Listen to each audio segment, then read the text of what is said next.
10 अक्टूबर 680 ईस्वी यानी कि 10 मुहर्रम 61 हिजरी ये वो दिन है जब करबला का दर्दनाक वाक़या पेश आया। रसूल अल्लाह के प्यारे नवासे हजरत हुसैन और उनके खानदान को शहीद किया गया। लेकिन आखिरकार क्यों ये करबला की जंग लड़ी गई थी, आइए जानते हैं आज की इस वीडियो में जिसका नाम है करबला। हजरत हुसैन वो शख्सियत हैं जिनकी दास्तान आगे आने वाली नस्लों को सुनाई जाएगी, क्योंकि शख्सियत ही इतनी अजीम है जो आज भी करोड़ों लोगों को हक की राह पर शहीद होने का जज्बा पैदा करती है। हजरत हुसैन और उनके साथ उनके 72 साथियों ने बड़ी बहादुरी के साथ हजारों का मुकाबला किया था। हजरत हुसैन रजी अल्लाह ताला अन्हु की पैदाइश 626 ईस्वी को अरब के शहर मदीने में हुई थी और हजरत हुसैन का ताल्लुक अल्लाह के रसूल के खानदान से था। हजरत हुसैन रिश्ते में रसूल अल्लाह के नवासे लगते थे और जब हजरत हुसैन का ताल्लुक इतनी अजीम घराने से था तो जाहिर सी बात है कि इंसाफ और हक के लिए हजरत हुसैन हमेशा खड़े रहते थे। आप एक बहुत ही नेक शख्स थे जो हमेशा जरूरतमंदों की मदद किया करते थे। आपने अपनी सारी दौलत जरूरतमंदों के लिए तस्लीम कर दी। साल 632 ईस्वी में अल्लाह के रसूल पर्दा कर गए और इस वक्त हजरत हुसैन की उम्र ज्यादा नहीं थी और जब हजरत अली को खलीफा बनाया गया तो उस वक्त सिविल वॉर हुई थी जो कि हजरत हसन और हजरत हुसैन के वालिद हजरत अली और यजीद के वालिद हजरत मुआविया के दरमियान हुई थी। और बाद में जब मस्जिद में नमाज की हालत में हजरत अली को शहीद कर दिया गया तो शाम में हजरत मुआविया ने खुद को खलीफा बना लिया।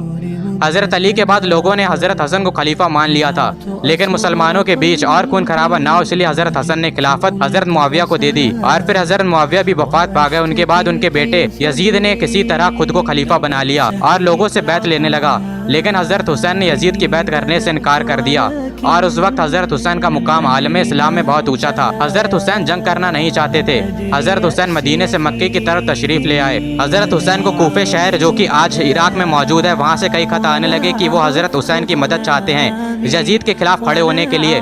हजरत हुसैन नहीं चाहते थे कि मक्का जैसी पाक जगह पर कोई खून खराबा हो, इसलिए वो मक्का से चले गए। दोस्तों, जब यजीद खलीफा बना तो मुस्लिम दुनिया में एक तूफान सा आ गया था, क्योंकि यजीद खिलाफत के लायक ही नहीं था। यजीद हर वो काम किया करता था जो कि इस्लामिक कानून के खिलाफ था और इसी वजह से हजरत हुसैन ने यजीद की मुखालिफत की थी। दोस्तों, हजरत अली के वक्त में खिलाफत की राजधानी कूफा थी, इसलिए हजरत अली के कई मानने वाले लोग कूफा में रहा करते थे।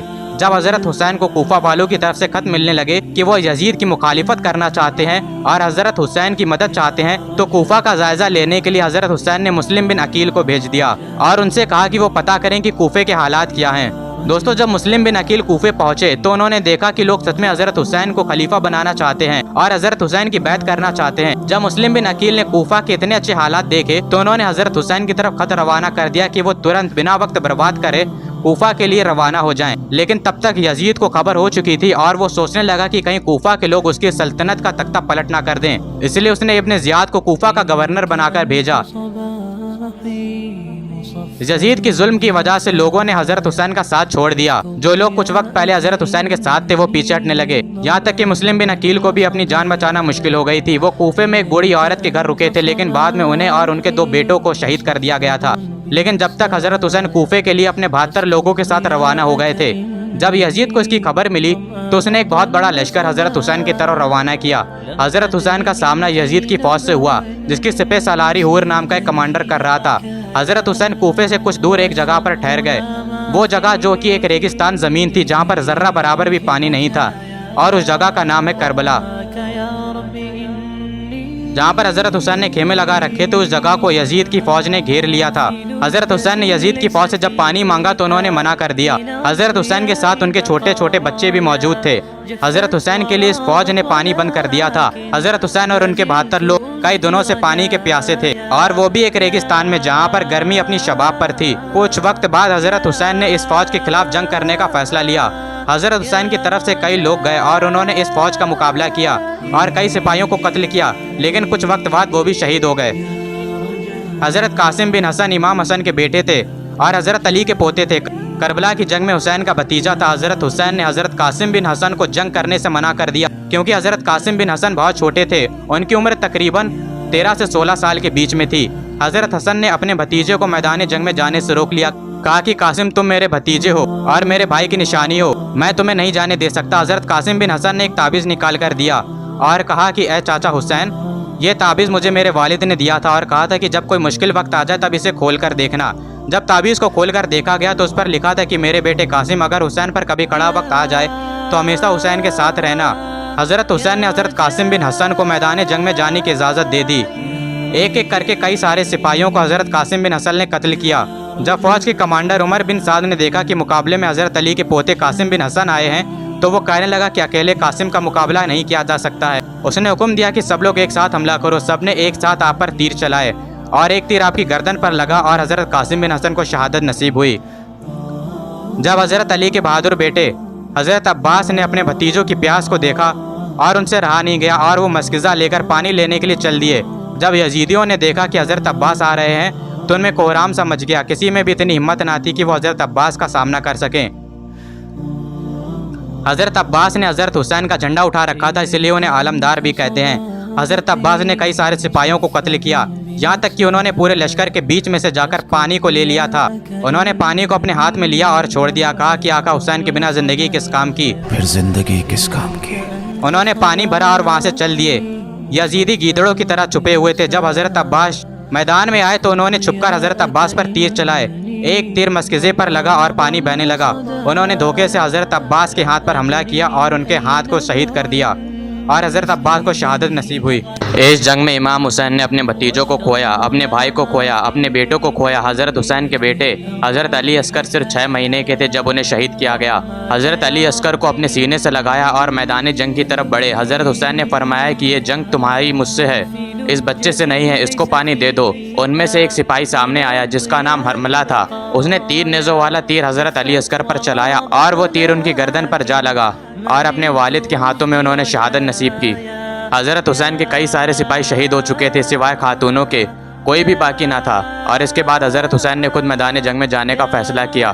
وہ اپنے گھوڑے پر سوار ہوئے اور تلوار لہراتے ہوئے دشمنوں کے لشکر کی طرف آگے بڑھے۔ حضرت حسین کو دیکھ کر سارے یزیدی خوف میں آ گئے۔ حضرت حسین کا مقابلہ کر پانا یزیدیوں کے بس میں نہ تھا۔ اس کربلا کی گرمی میں حضرت حسین بھوکے پیاسے لڑ رہے تھے۔ تنہا لڑنے کے بعد بھی حضرت حسین سے کوئی بھی مقابلہ نہیں کرنا چاہتا تھا، اور اس کی یہ وجہ تھی کہ وہ مولا علی کے بیٹے تھے۔ جب ابن سعد دیکھنے لگا کہ یہ حسین ہے اور اسے یقین ہو گیا کہ حضرت حسین کا مقابلہ نہیں کیا جا سکتا، اس نے سارے سپاہیوں کو حکم دیا کہ ایک ساتھ حضرت حسین پر حملہ کرو، لیکن سب ناکامیاب لوٹے۔ ظالم تعداد میں جتنے بھی زیادہ کیوں نہ ہوں، لیکن وہ حق اور سچ کے سامنے ٹک نہیں سکتے۔ دوستو، حضرت حسین لڑ رہے تھے کہ تبھی انہوں نے دیکھا کہ عصر کی نماز کا وقت ہو گیا ہے، اور انہوں نے جنگ کے میدان کے بیچ میں ہی نماز ادا کرنے کا فیصلہ کیا، اور یزیدیوں کو وہ موقع مل گیا جس کا انہیں بہت لمبے وقت سے انتظار تھا۔ اور جب حضرت حسین سجدے میں گئے تو اس چیز کا فائدہ اٹھا کر دشمنوں نے انہیں شہید کر دیا۔ اس کربلا کی جنگ کے بعد یزیدی خوش ہو رہے تھے۔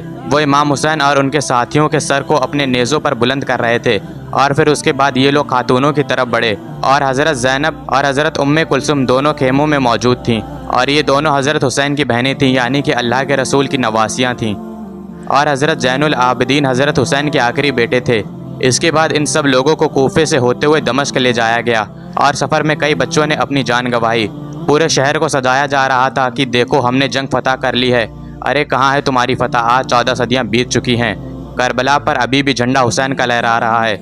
جب حضرت حسین کو شہید کیا گیا تو یزیدی کہہ رہے تھے فتح مبین، کہ ہم نے جنگ فتح کر لی ہے، لیکن آج 1400 سال بعد بھی کربلا پر حسین کا قبضہ ہے، آج بھی کربلا پر حضرت حسین کا جھنڈا لہرا رہا ہے۔ آج کربلا امام حسین کے نام سے جانی جاتی ہے۔ حضرت حسین کا نام جب ہماری زبان پر آتا ہے تو ہمیں فخر محسوس ہوتا ہے، ہمارا قد اونچا ہو جاتا ہے۔ دوستو، ایک بات ہم سب کو یاد رکھنی چاہیے، حضرت حسین نے حق کے لیے اپنی جان دے دی اور اپنے پورے خاندان کو قربان کر دیا، اور ہمیں بھی حضرت حسین کے راستے پر چلنا چاہیے، اور جتنی بھی مشکل کیوں نہ ہو، لیکن ہمیں کبھی بھی حق کی بات سے پیچھے نہیں ہٹنا چاہیے۔